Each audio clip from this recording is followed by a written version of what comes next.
¿Sí? Bueno, entonces en memoria de mí, la plática número 37 de tu personalidad clave del éxito y fracaso. Ya saludó a Alejandra. Nos visita esta mañana. Qué bueno, gracias Alejandra.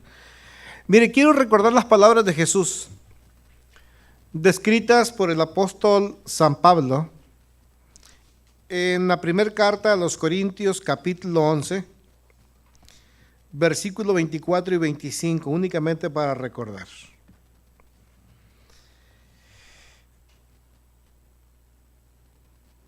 Yo recibí de nuestro Señor Jesús lo mismo que les he transmitido. La noche en la que fue entregado, tomó el pan y habiéndolo bendecido, lo partió y dijo: tomen, coman, esto es mi cuerpo que por ustedes es partido. Hagan así en memoria de mí. Asimismo, les dio también la copa después de que cenaron y dijo: esta copa es el nuevo pacto mediante mi sangre. Así hagan todas las veces que la beban en memoria de mí. Versículo 26, y es ahí donde vamos a tomar un poco de nuestro rumbo en esta plática, dice: porque todas las veces que coman este pan y beban esta copa, la muerte de nuestro Señor conmemoran hasta su venida. De modo del que come del pan del Señor y bebe su copa no siendo digno, será culpable de la sangre y del cuerpo del Señor. Versículo 27. De modo que el que come del pan del Señor y bebe de su copa no siendo digno, será culpable por la sangre y por el cuerpo del Señor. Hay prácticamente aquí 4 palabras que me llaman la atención y que debemos de tomar en cuenta nosotros como creyentes en las verdades bíblicas. Es pan, vino, una copa y un pacto. Pero por sobre todas las cosas Jesús enfatiza algo: coman. Yo quiero comunicarte que hay 2 tipos de alimentación en cada uno de lo que come todos los días. Y mira, las personas desde el aspecto alimenticio comemos de 2 formas. Una es para saciar el apetito o el hambre, y la otra es para nutrirnos. Uno es para ser productivo y otro es para sobrevivir. Dentro de esta ciencia de la alimentación, nosotros vamos entendiendo que cada una de las personas puede comer todos los días, pero sin nutrirse. Según se dice en el mundo, uno de los pueblos más desnutridos, pues es el mexicano.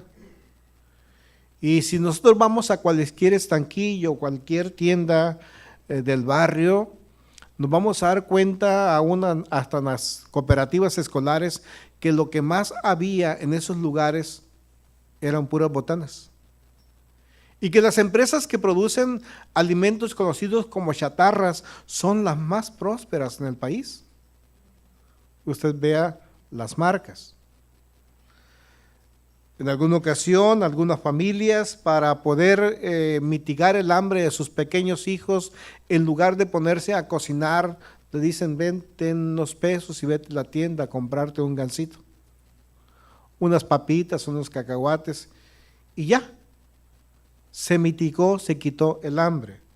Hasta tenemos un comercial, ¿no? Snicker. Lo hemos visto muchas veces. Dentro de la producción animal hay un campo muy importante porque toda aquella persona que tiene un animal lo tiene con 2 propósitos. Uno de ellos es presumirlo como una mascota, o bien esa mascota que le redunde en un beneficio. Cuando la tiene como una mascota, pues simplemente en el campo zootecnista, al animal se le va proporcionando una clase de alimentación que se conoce como de mantenimiento. Y vamos que nosotros tenemos experiencias en este campo con todo lo que tenemos. Los aires acondicionados. Cada determinado tiempo se le da un servicio de mantenimiento. ¿Para qué sirve? Para que esté en condiciones óptimas. ¿Estamos? Una limpieza. Pero dependiendo de la clase de limpieza, pues hay limpiezas profundas y limpiezas únicamente así, muy, muy sencillas, muy simples. Cuando son simples, pues nada más un lavado de los paneles, un lavado de algunas cosas para que sea bonito, para que quite la tierra y eso más. Pero cuando es un mantenimiento profundo, pues tal vez se trate de valeros, se trate de gas, se trate de cambiar alguna parte del sistema del enfriador, no sé, hay muchas cosas. Lo mismo pasa con el cuerpo humano y con los animales. Pero estaba enfocado con los animales, ¿no? Entonces, pensemos de pronto de alguien que le gustan los caballos y en su rancho, en su casa, en su propiedad tiene un caballo. Pues hay un tipo de alimentación que le da para mantenimiento. Pero ese caballo, si es un pura sangre, si ese caballo es de carreras o es de trabajo, cuando se va a usar la alimentación, se cambia para hacerlo productivo. ¿Por qué razón? Porque si la alimentación únicamente es para mantenimiento, cuando viene la exposición para sacarle provecho a aquel animal, simple y sencillamente no responde. De aquí vemos, por ejemplo, algunos atletas que están preparados en algunos aspectos únicamente de su cuerpo físico. Pueden hacer mucho ejercicio, ejercitarse, pero no alimentarse correctamente. Y cuando no lo hacen, los vemos acalambrados. Porque se están exigiendo mucho más nutrientes de los que se requieren únicamente para estar en stand-by. Pasa con un aparato electrónico. La mayoría de ellos tienen un foquito rojo, ¿no? Que nos indica que hay corriente, que está dispuesto para ser encendido, pero no está generando o consumiendo la misma energía que si estuviera trabajando. Yo creo que me está entendiendo. Entonces hay alimentación para mantenernos únicamente y una alimentación para ser productivos.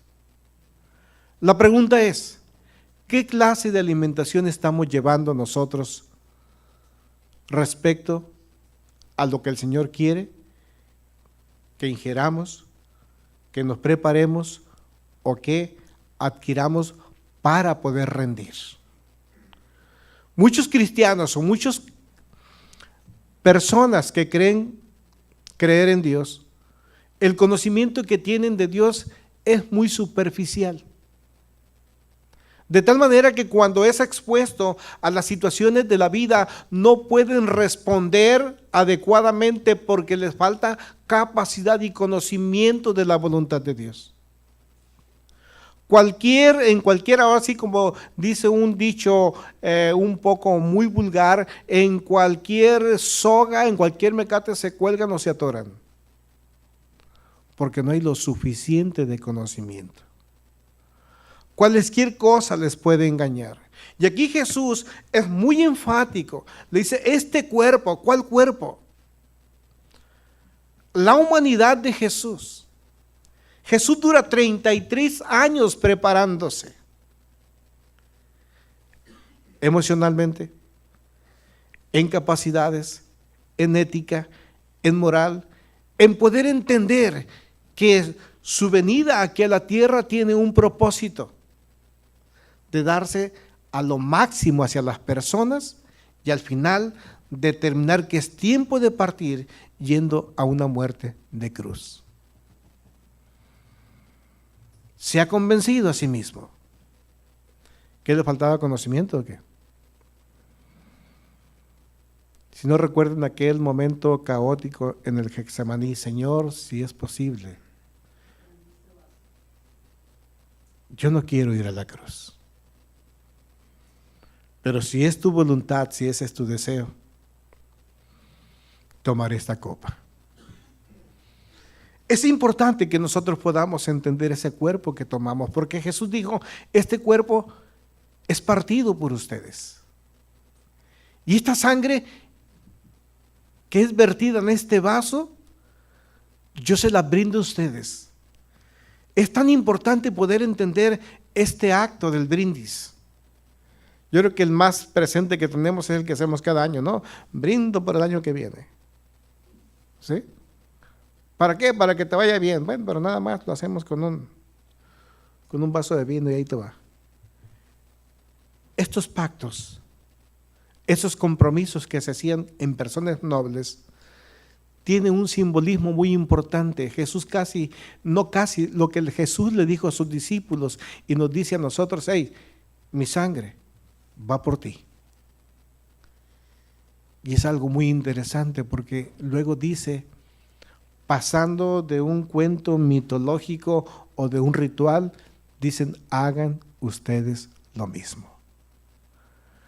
Capacítense, tengan pleno conocimiento de la voluntad de Dios, forjen carácter, mueran a la carne para que Cristo, para que yo pueda vivir en ustedes. Si es necesario derramar su sangre, háganla en memoria de mí. Como que ya no es tan suave, ¿no? ¿Sabes que el cristianismo más patético existente en la tierra desde los tiempos de Jesús hasta ahora se vive el día de hoy? Aunque muchos presumen, cuánto cristianismo, cuánta gente se está convirtiendo. ¿A qué es lo que se está convirtiendo?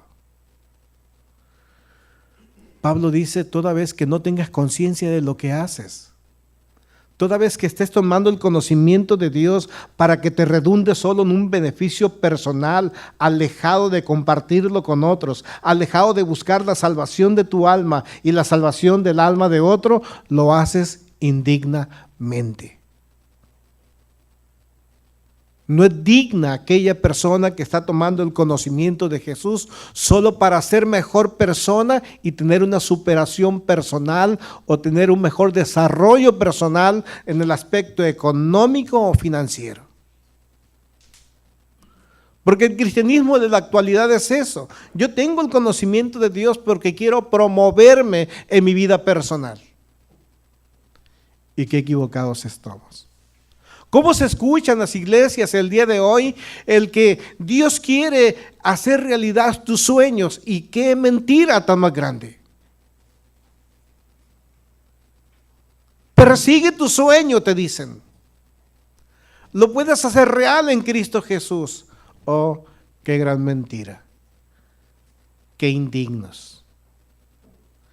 Estamos en esta tierra no para seguir nuestros sueños, sino para cumplir los sueños de Dios, la voluntad de Dios. Que si bien es cierto que el día que tú conoces la voluntad de Dios no significa que vayas a morir, sino que Dios ha determinado que la vida del hombre sea entre 70, 80 años, está bien. ¿Qué vas a hacer en tanto que te mueres? ¿Qué haces entre tanto que te gradúas? ¿Qué haces en tanto que te llega el tiempo donde Dios dice: ya es hora de que vengas conmigo? Compartir tu vida con otros, siendo ético, siendo moral, buscando la salvación de las personas. Y claro, Dios te ha dado talentos para que a través de los talentos tengas una mejor forma de vida, una mejor calidad de vida, y se vale. Lo que no se vale es que alteres el orden. Eso es tomar la cena de Dios indignamente. Eso es crear esotéricos cristianos. Lo más que se promueve en la actualidad es la prosperidad del cristiano, ¿verdad? Todos nos llevan los predicadores nos llevan a ver a David, a las mujeres a Esther. Todas son reinas, todas son princesas, todos son reyes, todos son sacerdotes. Pero ninguno es Jehú, ninguno es Josué. Ninguno es otra persona que tal vez no teniendo nombre, haya hecho algo importante dentro del plan de Dios. Entonces, el comer, tal y como Jesús nos dice, tiene el motivo de nutrirnos de tal manera que podamos nosotros ser trascendentes. En Evangelio según San Juan, capítulo 6, por favor.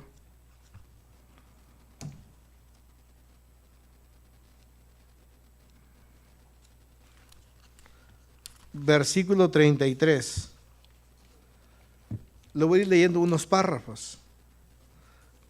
San Juan, capítulo 6, versículo 33. Porque el pan de Dios es aquel que descendió del cielo y da vida al mundo.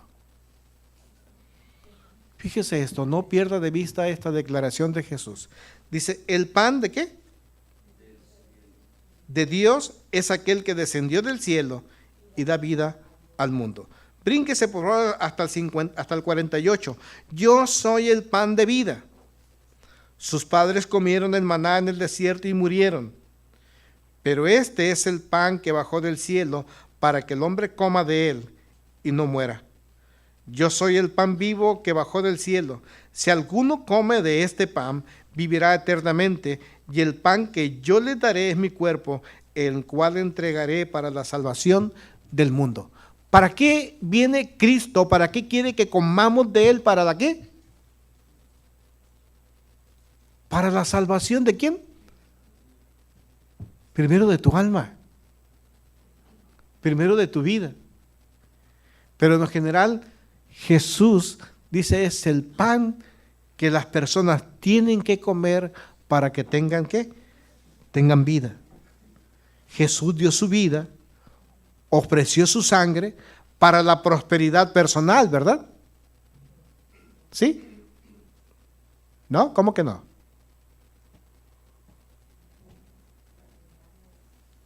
Otra vez más, Jesús dio su vida y ofreció su sangre para la prosperidad económica. ¿No? ¿Para qué fue? Para la salvación. Fíjese usted que algo que es muy importante, lo escribió el profeta Isaías. Escúchenme atentamente y comed lo que es bueno y se deleitará vuestra alma en abundancia. Isaías 55, versículo 2, perdón. Isaías 55, versículo 2. Coman lo que es bueno y se deleitará vuestra alma en abundancia. Yo sé que tú en algún tiempo has hecho una clase de ejercicio cuando eras joven o hace poco o hace algunos años. Y aquellos que nos gustaba el deporte, entendemos o queríamos copiar lo que los atletas de alto rendimiento hacían. No sé si sepas, pero un día de que el atleta de alto rendimiento va a desplegar su esfuerzo físico, es sometido a una dieta llamada de carbohidratos, abundante con muchos azúcares. ¿Por qué? Porque son los ingredientes o nutrientes que van a hacer falta a la hora del partido, a la hora del juego. Y algunos atletas antes de jugar toman algunas pequeñas porciones de dulce, porque es energía que van a necesitar. Entonces, cuando tú te ejercitaste, cuando tú comiste los nutrientes necesarios, cuando viene la prueba, tú soportas con mucha facilidad. Inmediatamente ves si no estás jugando, si no estás participando, quién se preparó o quién no. Porque el que no se preparó, ¿qué hace? ¿Sí? Le falta condición física. Y puede estar quizá sometido en un gimnasio todos los días, puede estar fortachón, pero únicamente que cuando si lo llevas a correr no es lo mismo, porque le falta la condición física. Puede tener condición muscular, pero no condición física. ¿Me están escuchando? ¿Cómo confrontas tú las pruebas que tienes todos los días? ¿Cómo las superas? ¿Te dan calambres? ¿Te cansas? En cuanto abres la puerta de tu casa te encuentras al vecino que no te ve tan bien. Ay, eres cristiano. Ay, ya salió este. Me ganó.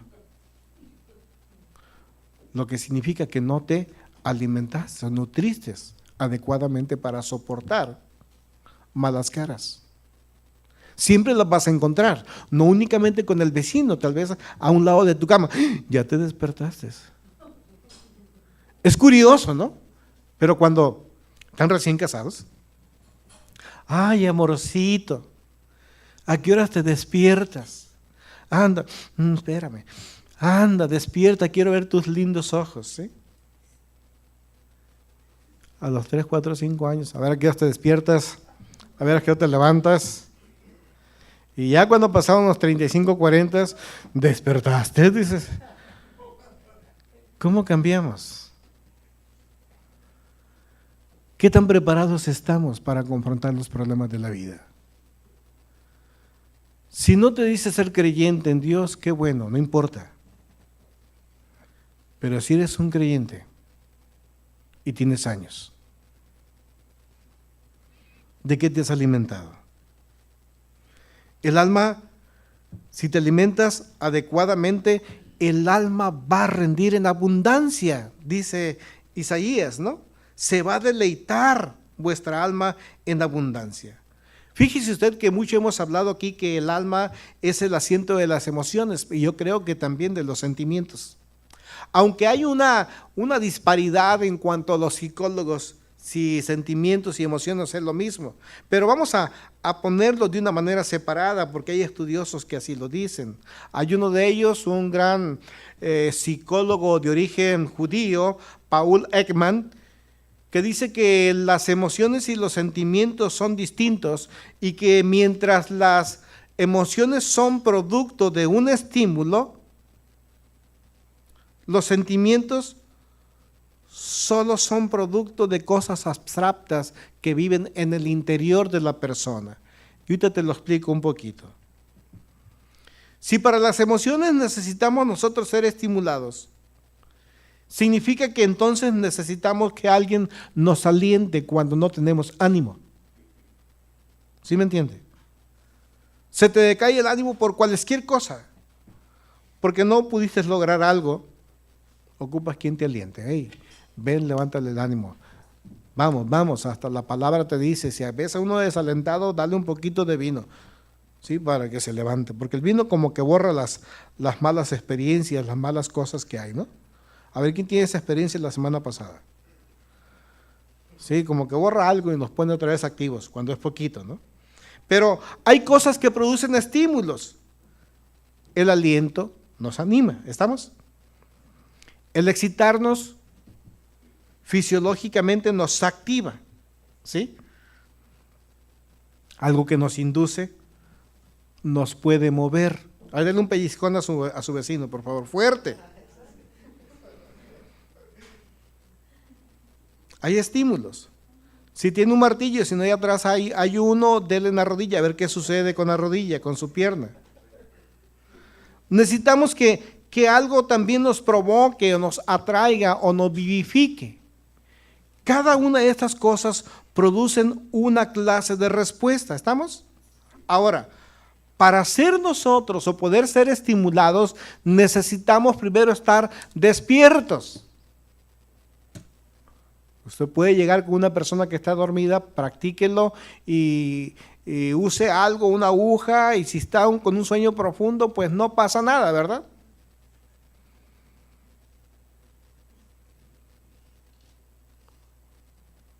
Recuerdo a mi abuela. Yo tenía un hermano que era tremendo. Siempre andaba experimentando con cosas. Y a los pueblos, a las ferias de los pueblos llegaba lo que también llegué aquí, el que da toques, ¿sí? Mi abuelita ya estaba viejecita, ya cansada ella, y a veces ella no se levantaba de su cama en ocasiones, y mi hermano llegaba con cinta, masking tape, y le amarraba las piernas a la cama. Y después con cables ahí le ponía los dedos y luego daban los toques, ¿no? Y la abuela dormía y le pegaba los toques y no, hasta que ya se despertaba y ¡ay, ay, ay! Dije, aquí la abuela le va a dar con el bastón. ¡Ah, hijo, eres tú, inquieto! Sigue, le dijo, ahora ponme en el otro dedo, decía. Entonces, necesitamos estímulos para algo. Pero los estímulos a veces no califican el tipo de respuesta. Porque en el caso de la abuela, que bueno, hijo, pónmelo ahora por acá o por allá, no habría problema. Pero ¿qué sucede si viene el bastonazo? Cuando viene lo malo, son cosas que nosotros no aceptamos. Pero en ocasiones cuando viene lo malo en nuestras vidas es producto de algo que nosotros hicimos. Porque todo es consecuente. Y podemos encontrar malas experiencias y podemos encontrar buenas experiencias. A lo que te quiero decir es que cada uno de nosotros se va capacitando, se va adiestrando, se va fortaleciendo de capacidades y talentos para poder producir algo que sea benéfico. Y aunque te prepares para la vida en la mejor forma, a veces lo bueno no llega. A veces tienes reveses. Pero tengo que estar preparado sabiendo que eso puede suceder. Jesús sabía que a pesar de su esfuerzo, a pesar de los años, a pesar de dar su vida con amor, con entereza, con compasión, no iba a tener respuesta de sus amigos los discípulos. Jesús lo sabía. Y si me meto en la mente de Jesús, que sería un gran pecado, diría tal vez esto fue lo que le llevó a decir, Señor, si es preciso, pasa de mí esta copa, porque estos no entienden. ¿Cuántas veces tú has dado todo por alguien? Y ese alguien no entiende. No entiende tus desvelos, no entiende tus esfuerzos, no entiende tu desgaste. Pero es algo que tiene que estar dentro del presupuesto. Es algo que tiene que estar en nuestras conciencias, porque sabemos que no estamos solos y que cada quien piense de una manera distinta, y es un derecho. Ahora bien, si nosotros somos verdaderamente inteligentes, vemos y entendemos que para poder ser estimulados necesitamos primero estar, ¿qué? Despiertos. Quizás por eso los grandes personajes de la Biblia decían en su mensaje a Israel, despiértate tú que duermes, despiértate para que Cristo te alumbre. Cuando yo estoy en un sueño, cuando yo estoy soñando, escapo de la realidad. Cuando yo estoy despierto, soy consciente de la realidad, y cuando soy consciente es cuando Dios puede auxiliarme. Ahora, déjame te hablo de la clasificación de las emociones, que son 3 principalmente. Y decía Paul Ekman que las emociones son experiencias, que bien pueden ser fisiológicas. A ver, mencióneme uno de lo fisiológico. Emociones fisiológicas. ¿El hambre? Es una emoción fisiológica. El llanto. Tenemos llanto porque por un sentimiento, por un dolor, por una experiencia que cause algo en el alma. Tenemos llantos porque se nos metió una basura en el ojo. Hay llanto por diferentes lágrimas, por ciertas cosas, ¿no? ¿Estamos? Muy bien. Una necesidad fisiológica, sí. ¿Sí me entiende? No puedes detenerla, ahí está. Y qué peor se siente cuando no encuentras ¿sí? Es una experiencia. Y cuando tienes esa experiencia lo recomiendas, no te detengas, cariño, no te detengas, aquí te hago casita. Porque sabes que se siente. ¿Estamos? Hay experiencias fisiológicas, hay experiencias cognitivas del conocimiento y hay experiencias conductuales. Cuando son cognitivas, dices, esto yo lo resuelvo porque tengo el conocimiento, tengo la experiencia y es una emoción y sé que se resuelve de esta forma. No sé, pero todos tenemos la experiencia de haber visto a alguien en un alto, más a una mujer, que se le paró el vehículo y ella rápidamente sale, levanta el capó, saca un desarmador y empieza a pegarle por todos lados. ¿Y qué pasa? El vehículo no arranca. Porque lo cognitivo no le permite, no es así.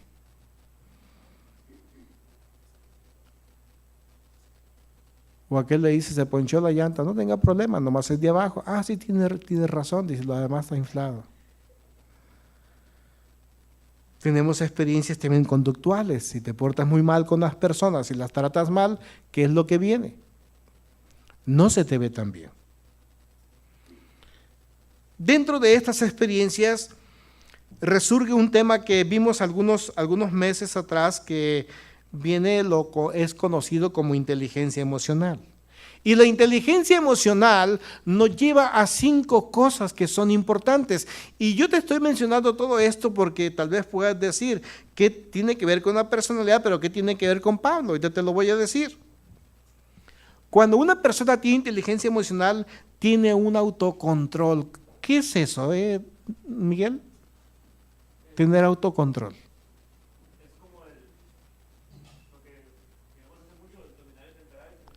Eso es temperar y dominar. ¿Yeah?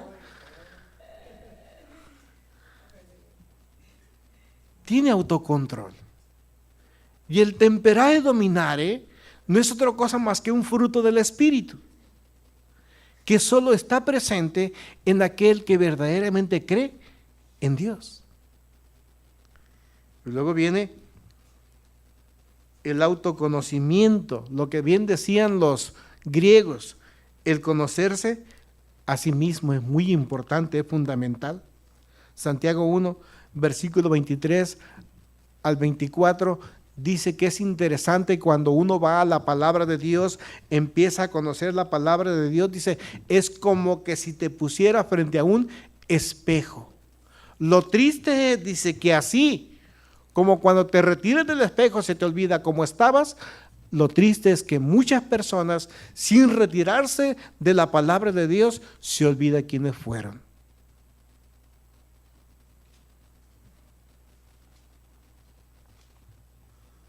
Tenemos un autocontrol, el dominar y temperar. Nos conocemos a nosotros mismos dentro de la inteligencia emocional. Nos automotivamos. ¿Cómo te motivas tú? A pesar de las vicisitudes, de los problemas, ¿cómo te motivas? ¿Qué pasa con los boxeadores? Sucede que se sube a ring un boxeador, el campeón, y le están pegando una tan recia que se ha caído como 3 o 4 veces y no sabe cómo llega a sus 10 segundos. ¿Cuántos son los que están de descanso?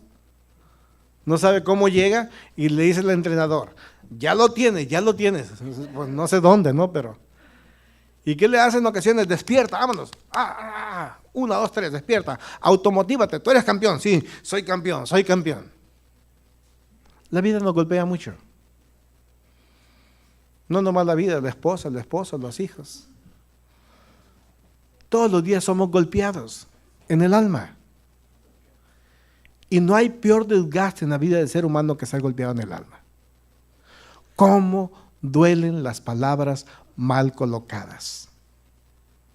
Tengamos cuidado. A veces no queremos herir a los demás, pero una palabra mal colocada, ¿cómo carcome? Tengamos cuidado. Entonces, fíjese usted, seguimos con eso. Tenemos que automotivarnos y reconocer las emociones de las demás personas. Hay momentos que las personas no nos quieren dañar, pero al igual que tú tienes una personalidad que está en formación. Y eso es lo que tenemos que entender, que todos los días las personas luchamos de diferente manera, que todos los días las personas hemos superado algo que el otro no, que todos los días hay una posibilidad para poder ser mejor y entender que dentro de la inteligencia emocional tenemos relaciones interpersonales, no podemos estar solos. Luego viene lo otro, lo que son los sentimientos, lo que es abstracto. Los sentimientos, dice este estudioso, pues los sentimientos son los que están dentro de ti. En los sentimientos es encerrarte en lo que tú crees y piensas. Y lo que está a tu alrededor no importa, ni atención le prestas. Por eso los sentimientos son abstractos, solo viven en el interior de la persona. Y veamos lo que sucede. La euforia, para ver si vive solo en una persona. Sucede que están dos sentados, uno le va a la América, otro al Cruz Azul. Y mete gol en América. ¿Qué pasa? La euforia, ¿no? ¿Y qué pasa con el Cruz Azulino? ¿Sí? Te está indicando que tal vez el sentimiento solo es personal. Y que no es necesario desde el aspecto de sentimientos, que por el simple hecho de que tú te sientas alegre, el otro tiene que estar alegre. No es una regla. Y tengo que entenderlo. No quiero ser nocivo con este comentario, pero sucede mucho. Tú vas a un sepelio. Mientras los dolientes están tristes, ¿qué pasa con muchos afuera? ¿Sí? ¿Verdad que no tienen un mejor lugar para reírse que el velorio? Y mientras está la tristeza pensando qué pasó, qué pudiste haber hecho, porque vienen sentimientos muy fuertes encontrados en la vida de la persona próxima al graduado, tú estás pensando, a ver, ¿a qué horas nos va a llevar a comer este? Y no, ¿para dónde nos llevó? No nos pudo haber llevado a otro mejor restaurante, por favor. ¿Te das cuenta? Entonces, los sentimientos son esos, así como alguien experimenta la euforia o el afecto. Oye, ¿por qué lo estimas tanto si es un desgraciado? ¿Sí? He visto cuánto lo apoyas, mas sin embargo, yo veo que no corresponde con lo mismo. Mas sin embargo, tú tienes afecto hacia la persona. Y no te imaginas la que te ha hecho, que le tienes afecto. Y no te imaginas que otro le hizo menos y está más enfuriado con él que no te cuento, ¿no? Porque es abstracto, es personal. El optimismo, la satisfacción. Y luego ponen algo que es interesante, el amor es un sentimiento. No. El amor es una actitud, una decisión. Tampoco es una emoción. Puede pasar de usted el amor por las emociones, lo puede meter por los sentimientos, pero es algo que es intangible desde ese aspecto. Hay quien se indigna, hay quien tiene celos, tiene envidia, etc., etc. Y todo esto es lo que vivimos todos los días. Somos sometidos a diferentes tipos de estímulos que golpean el alma. El problema es que muchas veces somos golpeados positivos o negativamente, y depende de lo que hayas invertido, de lo que te estés abriendo, de lo que te estés nutriendo o capacitado, que te vas a mantener en tus posiciones, en tus ideologías, en tus pensamientos, o bien te vas a volver productivo. Transforma las experiencias en algo benéfico. Y es entonces cuando la palabra dice, ella será más fuerte, ¿no? Come lo que es bueno y se deleitará vuestra alma en abundancia, y yo añado, para salvación.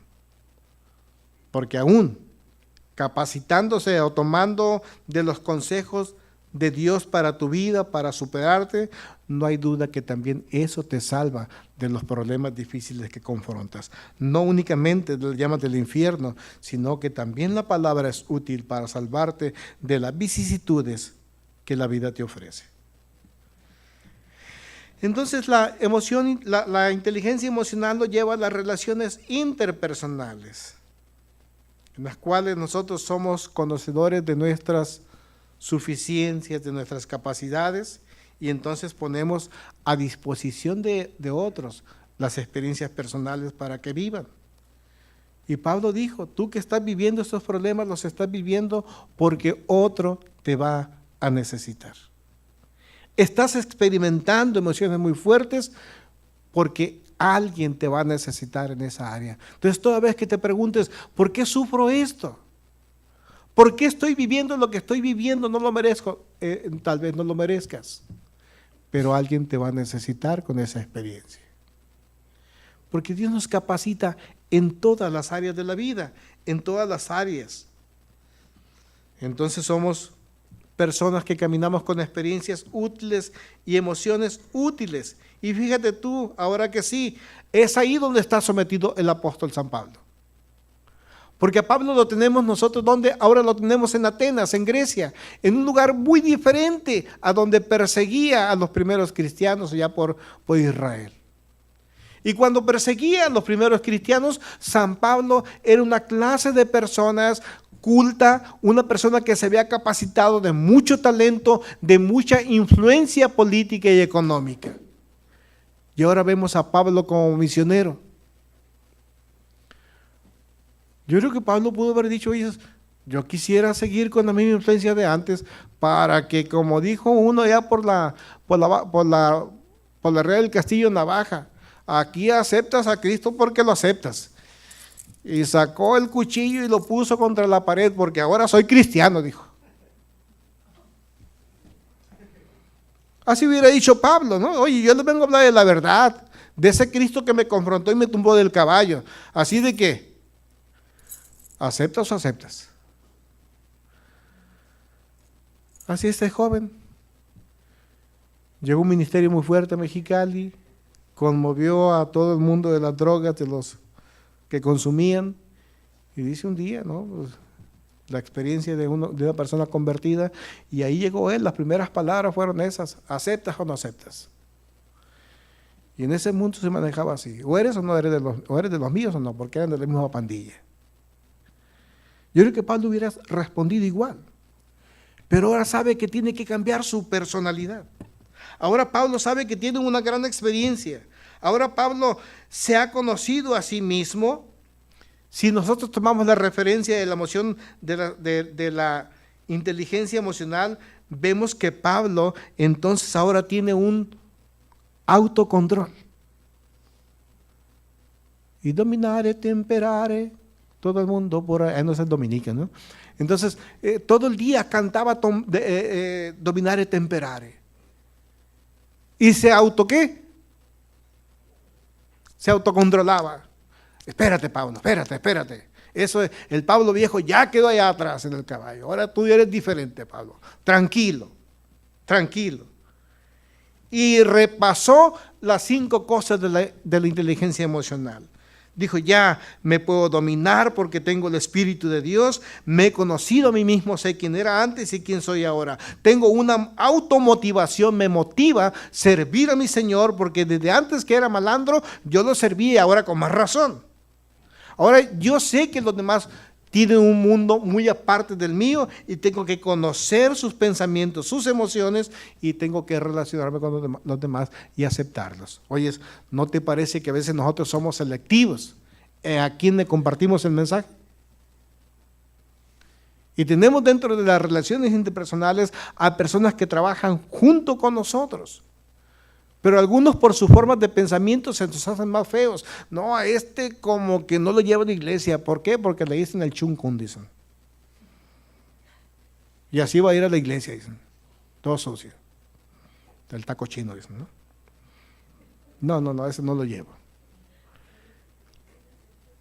Y vamos siendo selectivos. Cuando la verdad es que la salvación la necesitamos todos.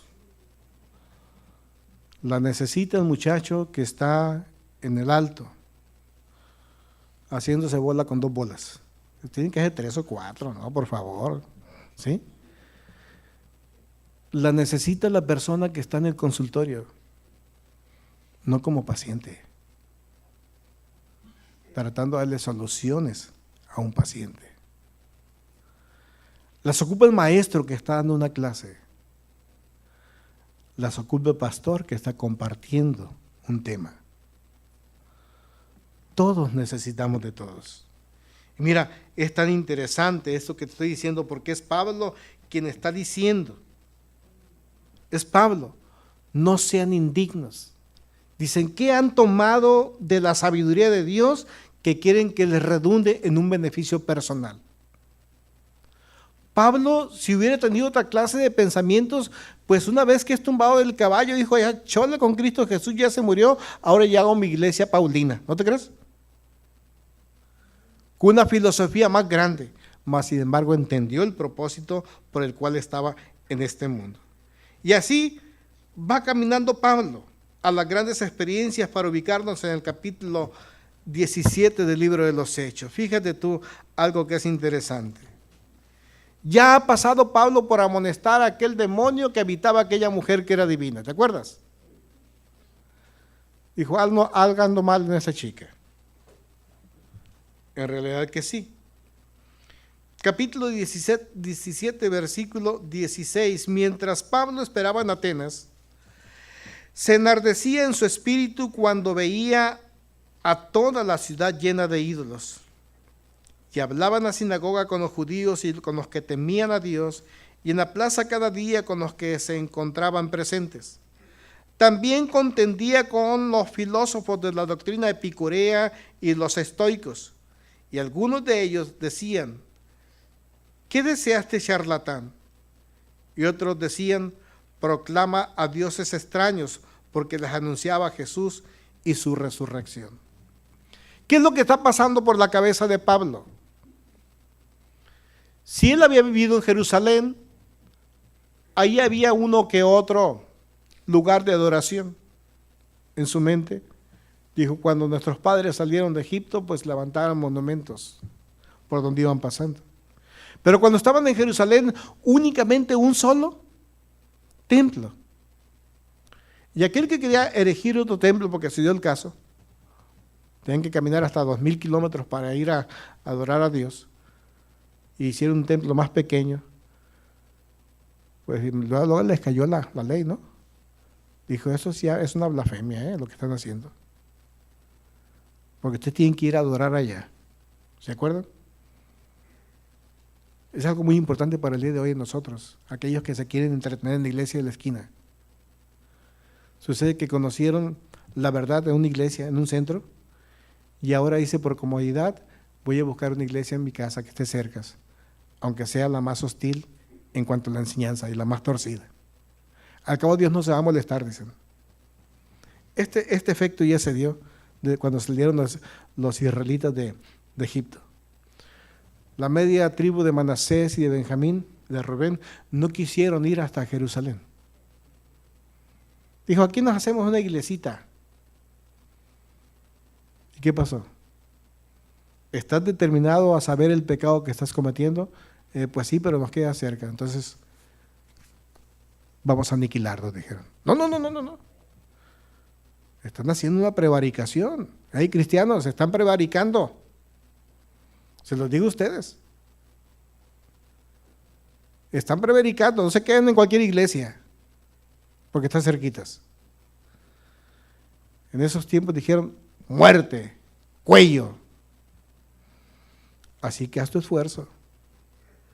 Y Pablo tuvo que ser tolerante no con los creyentes judíos, tuvo que ser tolerante con aquellos que tenían una clase diferente de ideología, otras culturas, otros dioses. Caminando por Atenas, que era ahí tengo unos datos medio fríos y medio raros, era una comunidad o una ciudad de aproximadamente 250,000 habitantes, dicen algunos, otros la elevan hasta 2 millones, no sé cuál sea la verdad, pero pongámonos en 250,000 habitantes. Cuando caminaba por las calles de Atenas, miraba por todos lados monumentos a dioses diferentes. Y déjame nada más decirte que los griegos para tener dioses estaban mejor que los romanos. Los caballeros del zodiaco, no te digo. Los dioses del Olimpo. Los dioses de las sabritas, de todo tenían dioses. Y tenían tantos monumentos, tantas estatuas por lo siguiente. Dice la historia que en un momento hubo un problema muy fuerte de plagas en Grecia. No podían controlarla con nada. Entonces algunos de los inteligentes sacerdotes dijeron, ¿saben qué? Si nosotros ofrecemos sacrificios a los dioses, pues juntemos una manada de ovejas, la llevaron al Areópago, que era el lugar de concentración. Ahí vamos a ponernos de acuerdo, ahí las ahuyentamos que se vayan, y donde se paren las ovejas, ahí vamos a erigir un monumento a ese Dios para que las plagas se vayan. Allá se paró la oveja, ahí construye un monumento. Por eso por todos lados había. ¿Quién ha ido a Puebla? Al estado de Puebla. Dicen que en el estado de Puebla hay iglesias por cada esquina. Bueno, aquí como en Mexicali, ¿no? Cristianas. Aquí ya vamos a ver, enseguida ya vamos a tener una también. Como aquí, como Mexicali. Pero ya son grandes monumentos. Pero vamos a Grecia. El asunto es que se estaban acabando las ovejas. Y por allá una manadita más pequeña de ovejas se paró en tal lugar, fueron varias y dijeron, oye, que nos llame la atención esto, porque sin duda, como los dioses ya se habían acabado, ya los habían repartido, nos falta uno, el Dios no conocido, el Dios sin rostro, el Dios sin cara. Hagamos ahí un monumento al Dios sin cara. Cultura ya conocía quién era ese Dios sin cara. Tantos romanos, mesopotamios, babilonios, todas las culturas conocían quién era el Dios sin rostro, qué había hecho. Ya sabían que había pasado a Israel por el Mar Rojo, sabía que los había sacado de Egipto, sabía que había tumbado las murallas de Jericó, sabía que había hecho cosas enormes. Y de cierta manera tenían temor. Pero vete, las palabras de Pablo no se dejan esperar. Versículo 21. Porque todos los atenienses y extranjeros que llegan allí no se ocupaban en otra cosa que en decir o escuchar algo nuevo. Es como los cristianos de hoy en día. Gran congreso de predicador, el predicador fulano de tal, ¿de dónde viene? No me interesa, es nuevo predicador. ¿Qué trae? ¿Quién sabe? Yo quiero escuchar algo nuevo. ¿Sí? 22. Y poniéndose Pablo de pie en medio del Areópago, dijo, varones atenienses, veo que en todos ustedes son los más grandes adoradores ¿de qué? ¿De qué? Dígamelo. ¿De qué? ¿Cómo decía Marta? A ver. A ver, el 22, léalo por favor.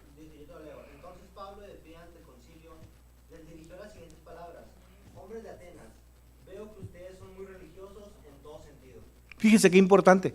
Vamos al idioma arameo. Varones atenienses, veo que en todos son ustedes los más grandes adoradores de demonios. Y me quiero quedar con esto. Son los más grandes adoradores de demonios. Compagínenlo el día de hoy con el cristianismo. Es una tristeza ver iglesias metidas en modas hinduistas, egipcias, babilónicas, romanas, y se dicen ser adoradores de Dios. ¿Qué le diría a Pablo? Ustedes los que adoran son demonios. Y vamos, que es muy importante cuando nosotros vemos todas estas cosas. Fíjese usted, si va un poquito más adelante, yo se lo voy a leer mejor. Dice, porque mientras yo pasaba y veía el templo donde adoraban, encontré al altar que tenía esta inscripción, al Dios desconocido. Por tanto, al que ustedes adoran, aunque no lo conocen, y es el mismo que yo les anuncio. Porque el Dios que hizo este mundo y todo cuanto hay en él, siendo el Señor de los cielos y de la tierra, no mora en templos construidos de manos. Dice, le empieza a dar una historia. ¿Quién es ese Dios? Ustedes lo están adorando sin conocerlo. Dice, y algunos de sus sabios, dice más adelante, ya dieron cuenta que este es el verdadero Dios, creador y origen de todas las cosas, y que es el origen propio de sus vidas. Eso les dijo Pablo. Pero aún siendo conocedor de eso, están adorando ¿a qué? A demonios. Y fíjese usted que hay una llamada doctrina de demonios. ¿Cuáles son las doctrinas de demonios? Se fundamenta en tres cosas. La doctrina llamada de demonios es aquella que cambia la palabra de Dios. ¿Qué es lo que dice la palabra de Dios y qué es lo que nosotros o muchos predicadores o que se dicen maestros dicen que dice? Lo segundo es sacar de contexto la palabra para hacer pensar que la palabra dice cosas que no dice. Y lo tercero es hacer que las personas luzcan más que Jesús. Esa es una doctrina de demonios. Sacar de contexto, cambiar la palabra y hacer que la persona luzca más que Jesús. ¡Ey! ¿Me está escuchando? ¿Qué dicen ahora? No, hombre, si Jesús fue rico, yo tengo que ser rico. ¿Qué dijo Jesús? No tengo dónde recostar mi cabeza. Quiere decir que el más, discúlpame, más tonto sobre la tierra fue Jesús. Que teniendo todas las capacidades dijo no tener nada. ¿Qué es lo que trata de implementar el cristianismo moderno? Es que tú seas más que Jesús. Prospera, prospera, no sufras, no sufras. Si estás sufriendo es porque estás mal delante de Dios. Si tienes carencias es porque estás mal delante de Dios. ¿Será? Tenemos que tener cuidado qué escuchamos y cómo estamos. Tenemos que tener cuidado qué es la ideología que tenemos y si es que ya aterrizamos para qué estamos en esta tierra, porque Dios no nos va a ser útil hasta que no podamos entender que si estamos aquí es con el único propósito de llevarle salvación a la vida de otra persona, no prosperidad. De eso se encarga Dios. Es Dios quien da el poder para hacer las riquezas. ¿Y se las da a quién? A quien Él quiere. ¿Se lo dio a quién? A David. Se lo dio a Saúl. Se lo dio a Salomón. Y se lo dio también a Nabucodonosor. No siendo cristiana. Y aún no siendo cristiano ni creyente en Dios, fue uno de los más prominentes para poder encauzar al pueblo de Dios. Entonces, fíjese usted, leyendo un poquito más, porque el Dios que hizo este mundo, ¿no? Entonces, hay cosas muy interesantes. Por ahí en el capítulo 14, versículo 12, por lo que Pablo y Bernabé venían haciendo, desplegando poder, sanando, liberando a las personas, siendo elocuentes en palabras y una filosofía diferente, en un pensamiento diferente, en algo que te dice, me hace sentir bien, me anuncia un Dios extraño. Fíjese, a Bernabé lo confundieron con Júpiter. Dijeron, estos son dioses que han bajado de allá del cielo y han tomado forma de hombre. Me llama mucho la atención. ¿Quién es Júpiter? Para los romanos es Júpiter, ¿no? Para los griegos era Zeus, el padre de los dioses, a Bernabé. Pero a Pablo se le confunde con Mercurio, como romano, o como Hermes dentro de la mitología griega. Y Hermes es el mensajero de los dioses, uno. Es el que puede ayudar a las personas a tener una mejor forma de comercio, de venta. Es el Dios del ingenio, de la astucia. Es el Dios mentiroso, pero también de los ladrones. ¿Por qué se les comparó a cada uno? Estamos hablando que la personalidad es clave del éxito y del fracaso. ¿Por qué los griegos vieron esa personalidad en Pablo? ¿Sería porque era el que más hablaba? Digo, nos traes mentiras. ¿El más elocuente era Pablo? Nos trae filosofía, nos trae palabra. Este es Mercurio, trae mensaje de los dioses, pero acuérdate que los dioses a veces son mentirosos. Los dioses de ellos. Porque engañaban a la humanidad para salirse con las suyas. Los dioses griegos. Y Bernabé tal vez nunca dijo nada, dijo, pues este es Zeus, es la reencarnación de Zeus, es Zeus mismo. ¿No dice el proverbio que a veces el tonto, el ingenuo, parece más listo, más inteligente cuando calla? Como que aquí se aplicó el versículo, ¿no? Es el más callado, Es Zeus y el otro es el mensajero. Ay, no. ¿Cómo nos llamarían a nosotros como creyentes o como cristianos o a otros cristianos? ¿Qué clase de Dios serías tú?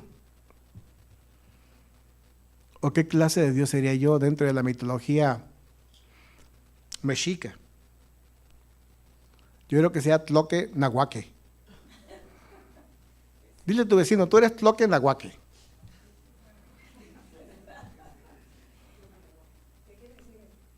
El Tloque Nahuaque era el dios de la incertidumbre de los mexicas. Tenía la capacidad de reinventarse. Es lo que pasa con nosotros muchas veces como cristianos. Siempre nos estamos reinventando. ¿Alguien nos necesita? No, ahorita no tengo tiempo porque me estoy reinventando. ¿Alguien me necesita o va, me confronta y no respondo con mi ética y moral cristiana? Es que acuérdate que todavía no soy perfecto. Soy Tloque Nahuaque. Pablo dijo, ¿no? Estos siempre están aprendiendo. No pueden llegar al conocimiento completo. Dice, ya tienen años en el conocimiento y siguen aprendiendo. No quieren cambiar el carácter. No quieren cambiar su personalidad. Y es necesario que vuelva una vez más a decirles cuáles son los primeros rudimentos de la filosofía, de la vida de Cristo, del amor de Cristo, del conocimiento de Dios. Es necesario. Tloque Nahuaque. Tloque Nahuaque. Siempre nos estamos reinventando. Y ve al cristiano, ¿y ahora de cuáles eres? Yo, hermano de la espada. Y ya dejan la espada, ahora de las manos de Isis. Ahora soy de las banderas, ahora soy el panderista. Ahora siempre se están reinventando. De tal manera que cuando el mundo tiene necesidad de ellos, pues no los alcanzas. No logras sacar de ellos nada. Tloque Nahuaque. De lo que sí Pablo les menciona, voy a cortar el tiempo. De lo que sí Pablo les menciona, y usted lo puede terminar en su casa, estos versículos, hasta el 34, capítulo 17, les empieza a decir a los griegos, Dios ya está definido. Y la definición de Dios no nomás para los griegos, sino también para nosotros, es que podamos entender que Dios no necesita nada de nosotros. Dile a tu vecino, Dios no ocupa nada de ti. Él sin ti seguirá siendo Dios. Pero si nos da la oportunidad de trabajar en su proyecto, ¡ah, qué tremendo! Los únicos bendecidos somos nosotros. Dios nos da. Él es quien da vida y alma, y aquí viene lo importante. Porque nosotros los humanos no somos cosa. Dile a tu vecino, tú no eres cosa. Tampoco eres un ente, porque un ente es algo que puede ser cierto o puede ser imaginario, pero la idea que llega a nosotros es algo imaginario. Y las mujeres digan si no. Ay, tengo el ideal del hombre perfecto. Esto debiera de ser mi esposo. O sea que te ve como ente. No te ve como persona. Ah, pero no voltees la tortilla porque, uy, qué indignación. Y eso es lo que nos quiere llevar Pablo, a entender que no somos entes ni cosas. Porque cuando nos toman de esta manera, nos pueden usar con propósitos mezquinos, ¿sí? Las cosas no tienen alma. Por eso Pablo le dice a los griegos, Él es quien da la vida y el alma. Porque en la tierra no nomás existe el reino, ¿qué? Humano, ¿cómo se llama? Sino también existe el reino animal. Pero los animales no tienen alma. Nosotros sí. En pocas palabras dijo San Agustín que somos la joya de la creación de Dios. Porque el ser humano o el ser personal del hombre radica de que es la imagen del ser personal de Dios. En donde ocupamos el más alto nivel dentro de la creación, porque somos la imagen de Dios y no cualquier clase de Dios, sino de un Dios trinitario. Somos semejantes los hombres a Dios, no porque tengamos cuerpo, alma y espíritu. Escuche esto bien que estoy diciendo. No somos semejantes a Dios porque tengamos cuerpo, alma y espíritu.